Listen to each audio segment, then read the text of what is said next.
Hi, how are you? Thank you for meeting me today. I really appreciate this. You're welcome. So, can you tell me a little about yourself and about your background? Yes, I graduated from Warren and then I went to IUPUI, graduated in 2020, and now I'm getting my master's in marriage and family therapy at Christian Theological Seminary. Okay, that's good. I want to ask you a couple of questions because I am interested in knowing about what you do. What is a typical day for you on your job?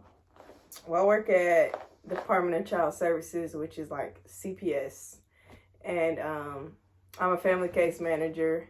So I'm the one that goes, and I'm an assessment worker. So I go to the homes and I assess the problems, and I'm basically the one that determines if a case needs to be open or just, or I'll just go and interview them, and then that's it. Okay. What motivates you about this job?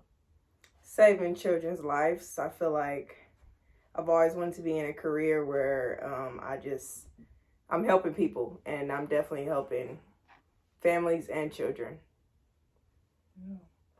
What is an ethical issue or situation that you have dealt with in your professional career? I'll say there was a time where there was a kid that I believe that we should have intervened in some way, but the way the mom she just was so good with cheating the system, I would say, that I could never get her on anything to get involved in. My supervisor just kept telling me, let it go, because that's technically protocol. But in my opinion, because I had to take an oath for this job. And my oath, I basically promised to do whatever I can for kids. And I know for sure that kid needed some kind of intervention. So I just kept fighting for him. And I would say it was ethical, that was definitely an ethical problem, because my job is telling me one thing, but my heart is telling me another. So. Okay, so how did you handle this situation? I just kept fighting for the kid and just not dropping it, not letting up, kept bringing it up to my supervisor, because I felt in my heart, out of all the kids that I ever talked to, he was definitely one that needed saving for sure. So did you ever talk to any of your colleagues, even your coworkers, about this problem? No, we were all super busy. The caseload was crazy. So you did ask help from your supervisor? Yeah, from my supervisor, yes. But she was just doing her job. And you can't just take kids and intervene and open a case for no reason. You have to have a certain amount of evidence, which she was just so good at not giving us any. So, yeah. So did you ever handle it on your own, or you just? Yeah, I kept going out there because she kept getting new reports, and I just kept going out there and trying to get her on something. Okay, so how did you personally manage your feelings? How did you set aside your feelings to handle this case?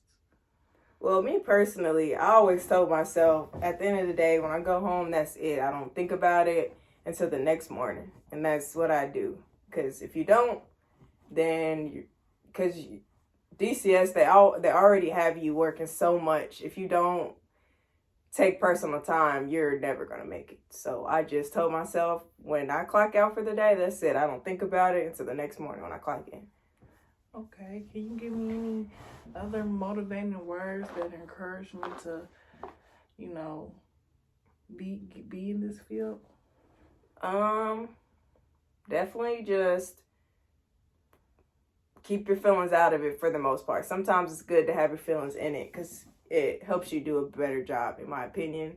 But just don't get too attached, because then you just end up hurting yourself at the end of the day. Just do what you can do all you can do, and then just be okay with you're good enough may not be good enough, because sometimes you just can't help everybody.